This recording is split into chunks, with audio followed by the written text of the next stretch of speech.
బాలాపూర్ గణేష్ లడ్డూ మరోసారి రికార్డు ధర పలికింది. మంగళవారం ఉదయం లడ్డూ వేలం నిర్వహించగా గతేడాది కన్నా 3 లక్షల ఎక్కువ ధర పలికింది.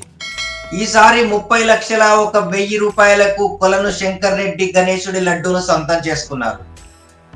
కిందటి ఏడాది దాసరి దయానంద రెడ్డి 27 లక్షలకు స్వామివారి లడ్డూను వేలంలో దక్కించుకున్నారు.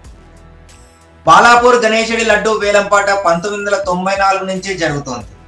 వారం పాటు స్వామివారితో పాటు పూజలు అందుకుంటున్న లడ్డూను చివరి రోజు వేలం వేయడం పరిపాటిగా ప్రారంభమైంది. బాలాపూర్ ముఖ్య కూడలిలోని బొడ్రాయి వద్ద వేలంపాట నిర్వహించడం ఆనవాయితీగా వస్తోంది.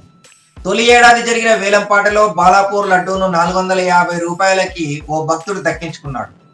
ఏటేటా లడ్డూ వేలంపాటలో పాల్గొనే భక్తుల సంఖ్య పెరగడం, దాంతో పాటే లడ్డూకు భారీ ధర పలకడం జరుగుతూ వస్తోంది.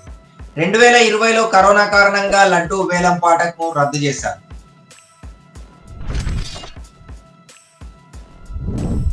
బాలాపూర్ గణేష్ లడ్డూ మరోసారి రికార్డు ధర పలికింది. మంగళవారం ఉదయం లడ్డూ వేలం నిర్వహించగా గతేడాది కన్నా 3 లక్షల ఎక్కువ ధర పలికింది. ఈసారి 30 లక్షల 1,000 రూపాయలకు కొలను శంకర్ రెడ్డి గణేశుడి లడ్డూను సొంతం చేసుకున్నారు. కిందటి ఏడాది దాసరి దయానంద రెడ్డి 27 లక్షలకు స్వామివారి లడ్డూను వేలంలో దక్కించుకున్నారు. బాలాపూర్ గణేశుడి లడ్డూ వేలంపాట 1994 నుంచి జరుగుతోంది. వారం పాటు స్వామివారితో పాటు పూజలు అందుకుంటున్న లడ్డూను చివరి రోజు వేలం వేయడం పరిపాటిగా ప్రారంభమైంది.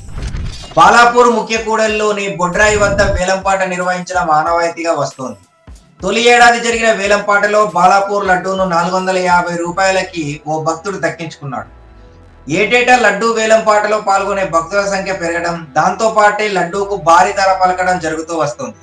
2020లో కరోనా కారణంగా లడ్డూ వేలంపాటకు రద్దు చేశారు.